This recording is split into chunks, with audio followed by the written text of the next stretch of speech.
Okey, ukuran yang memusat yang kedua, selain daripada mean, kita juga ukuran yang sering kali digunakan juga adalah dikenali sebagai median. Median ni dia simple sikit, pengiraan dia berbanding dengan mean tadi.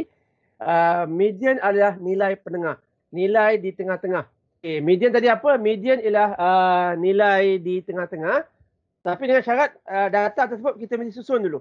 Daripada nombor terkecil hingga nombor terbesar. Itu syarat dia. Leceh sikit lah. Dia punya macam remeh kan. Kalau min tak perlu susun. Kita just jumlahkan summation of x divided, apa tu, kita divide dengan apa ni, dengan n dia.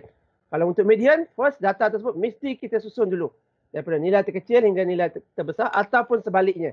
It doesn't matter. You nak buat ascending ke descending, dia akan merasakan jawapan di tangan, jawapan yang sama, kerana keistimewaan median tu sendiri dia hanya kedudukan di tengah-tengah tu tak berubah kalau kita ubah susunan dia.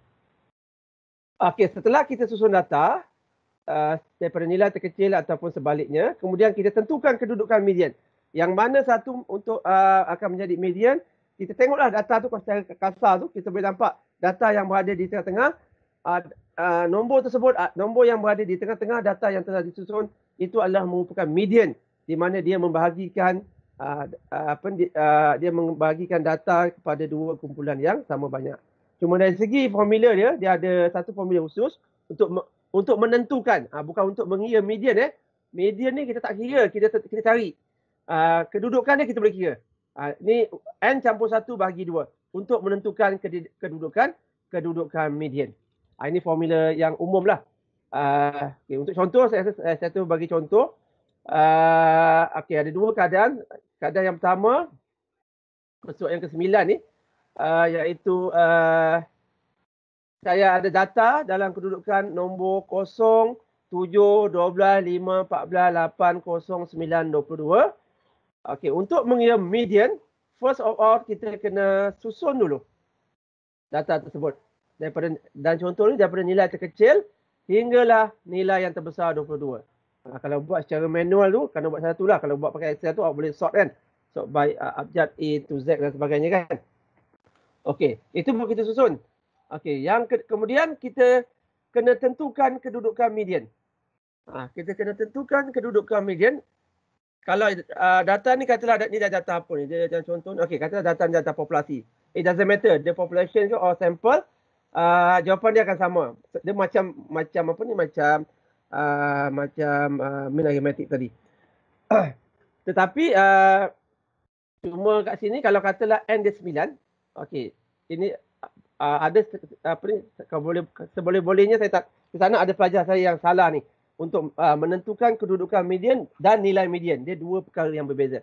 Okey, jadi untuk menentukan daripada 0 hingga 12 ni di mana kedudukan median, kalau berdasarkan kalau kita tahu data kita ada 9, 9 kalau kita lihat secara kasar, 4 yang pertama, data yang kelima lah. Kalau kita data tu kita bagi 2, 8 apa ni, 4 sebelum dan 4 selepas, di tengah-tengah tu 8.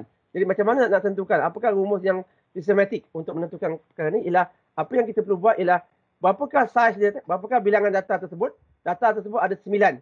Ada 9 data, 1, 2, 3, 4, 5, 6, 7, 8, 9. Jadi apa yang kita buat ialah 9 mesti campur dengan 1, kemudian kita bahagi dengan 2. Jadi kat sini 9 campur 1, 10 bagi 2, 5. Okey, 5 ni lah yang menyebabkan ramai pelajar salah. 5 tu ialah kedudukan median. 5 bukannya nilai median. Sebab dia kata 5, dia nampak dia nombor 5, dengan confident dia jawab. Okey, nilai median ialah 5. 5 yang dihasilkan daripada rumus n campur 1 bagi 2 ni, suka saya nak ingatkan, itu ialah kedudukan median. 5 di sini bermaksud nombor-nombor yang keluar, lepas awak kira ni, lepas awak bagi 2 ni, itu ialah nombor yang telah disusun, yang awak susun tadi, yang kita susun tadi. Nombor yang kelima adalah merupakan nilai median. Jadi kira lah 1, 2, 3, 4, 5. Jadi 8. Jadi median kita kat sini, kita boleh tulis. Simbol median, kebanyakan buku dia guna MD. Sama ada untuk populasi, untuk sampel, simbol dia sama. Jadi median sama dengan 8. Iaitu kerana 8 berada di kedudukan yang kelima. Penengah dia ialah data yang kelima, iaitu nombor 8. Jadi apa maksud median ni? Kalau kita lihat median sama dengan 8, apa sahaja nombor yang awak hasil sama ada dalam contoh minggu lepas pendapatan median. Sebab tu DOS dia ada bagi pendapatan median sebab dia salah satu indikator yang ada kalanya dia lebih penting daripada nilai purata. Dia bergantung pada keadaan. Ada setengah-setengah pendidik pun dia suka median berbanding dengan nilai purata itu sendiri. Okey, median 8 ni bermaksud dia menggambarkan bahawa 8 berada di tengah-tengah dalam satu susunan data. Bermaksud 50% daripada data akan bernilai kurang daripada 8 dan 50% daripada data akan bernilai lebih daripada 8. Itu gambaran yang diberikan oleh median. Itu kedudukan dia berada di tengah-tengah. Kalau kita tahu pendapatan median isi rumah ialah 5,000 bagi satu kawasan contoh. Jadi kita tahu separuh daripada isi rumah di kawasan tersebut pendapatan dia kurang daripada 5,000.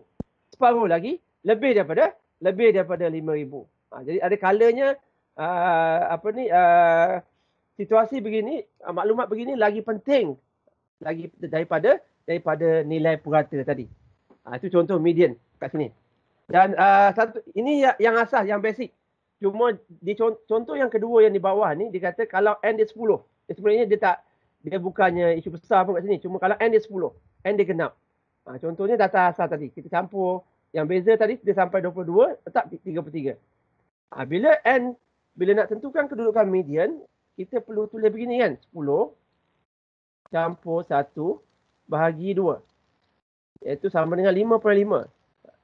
Kedudukan median ialah data yang ke-5.5. Bila kita susun data, ni data yang pertama, kedua, ketiga, keempat, kelima, keenam, 7, 8, 9, 10. Data 5.5, kalau data yang ke-5.5 ni, dia berada di antara 8 dengan 9 ni. Ni yang saya highlight ni. Iaitu dia berkaitan data yang ke-8 dan data kedudukan yang ke-5 dan data kedudukan yang ke-6. Kita ada data dia, iaitu 8 dan 9. 8 dan 9. Jadi kedudukan median, ini data yang ke-5, ini data yang ke-6. Jadi median kita ialah 5.5.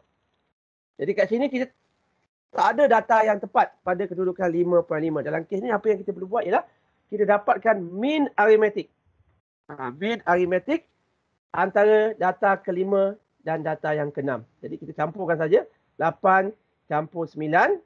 Campurkan kedua-dua data ni 8 campur 9 bahagi dengan 2. Jadi median kita ialah 8.5. Jadi nilai median kita 8.5. Maksud dia masih sama. Maksudnya separuh daripada data kurang daripada 8.5. Separuh dari data lagi lebih besar daripada 8.5. Ini median. Kegunaan median. Agak mudah lah kan berbanding dengan mean tadi. Dan lagi sekali yang penting, anda kena faham apa yang dimasukkan dengan nilai median. Jadi lepas ni kalau anda jumpa saja apa-apa data ekonomi, data apa saja data yang berkaitan dengan median, itulah maksud dia. Itulah yang digambarkan oleh median. Dia nilai penengah. Di bawah ni sample and population median are computed the same way ni maksudnya sama ada dia populasi ataupun sampel dia tak beri banyak kesan. Sebab simbol dia pun sama, dia gunakan MD. Cuma dari segi huraian tu kena berhati-hatilah. Awak mesti menggambarkan huraian awak untuk sampel ataupun untuk populasi bergantung pada ayat yang awak gunakan. Okey, mood. Mood lagi senang. Jarang-jarang kita gunakan mood. Itu mood ialah data yang paling banyak. Di kalangan data tu kena kira dia punya frekuensi dia. Nombor mana yang paling banyak? Itulah dia akan menjadi mood. Kalau ada nombor yang lebih, bilangan dia lebih banyak, contohnya kat sini nombor kosong kan. Nombor kosong dalam satu susunan data ni, nombor kosong ada 2 kali. Berbanding dengan nombor-nombor yang lain semua sekali saja. Jadi mood dia sama dengan kosong. Jadi kalau berdasarkan ni bermaksud kita tahu daripada sampel kita frekuensi yang paling ramai ialah kosong. Frekuensi yang paling banyak ialah kosong, iaitu ada 2 responden yang tidak melayari internet pada bulan lepas. Berbanding dengan yang lain hanya hanya seorang responden saja. Ataupun kita nak tahu berapa ramai. Yang paling ramai yang mana? Oh, yang paling ramai frekuensi dia ialah yang langsung tidak melayari internet. Just itu saja dia punya apa ni nilai mood. Dan kalau katalah saya letak satu nombor lagi, saya daripada kosong saya letak nombor 33 contohnya, saya tambah lagi 33. Jadi 33 pun ada 2 kali, kosong pun ada 2 kali. Bermaksud data tersebut ada 2 mood. Ada 2 mood. Iaitu 3 mood sama dengan kosong dan mood sama dengan 33. Kalau semuanya frekuensi dia hampir sama, kita boleh katakan data tersebut tidak mempunyai mood. Kalau setiap nombor ni hanya ada sekali. Kosong ada sekali, contohnya 7 ada sekali, sehingga 33 ada sekali, tak ada satu pun yang banyak, maksudnya kita boleh andaikan data tersebut dia punya mood dia tak ada. Data tersebut tidak mempunyai mood. Dia mood lain sekali dia merujuk kepada data yang mempunyai frekuensi yang terbanyak. Terbanyak. Jangan terkeliru. Kalau terbanyak, kalau kita ambil contoh mudah, contoh yang lain. Katalah data saya macam ni. Saya ada nombor saya ambil nombor genap semua, kata saya data 2 ada 3 kali. 2, 4 pun ada 3 kali kan. 4. 3 pun ada 3 kali. Semuanya kekapan dia sama. Jadi kita boleh kata tak ada satu pun yang data tersebut juga tidak mempunyai mood. Sebab tak ada satu pun yang mempunyai kekapan yang terbanyak. Kalau 3 ni ada satu lagi, barulah kita kata 3 adalah nilai mood.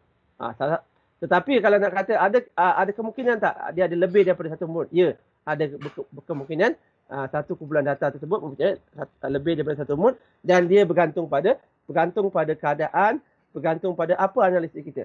Walaupun mood ni saya sebutkan, tapi dia jangan digunakan berbanding dengan median dan berbanding dengan mean arithmetic tadi. Cuma dalam kes itu kalau nak tahu yang mana lagi ramai, kita akan lihat pada mood.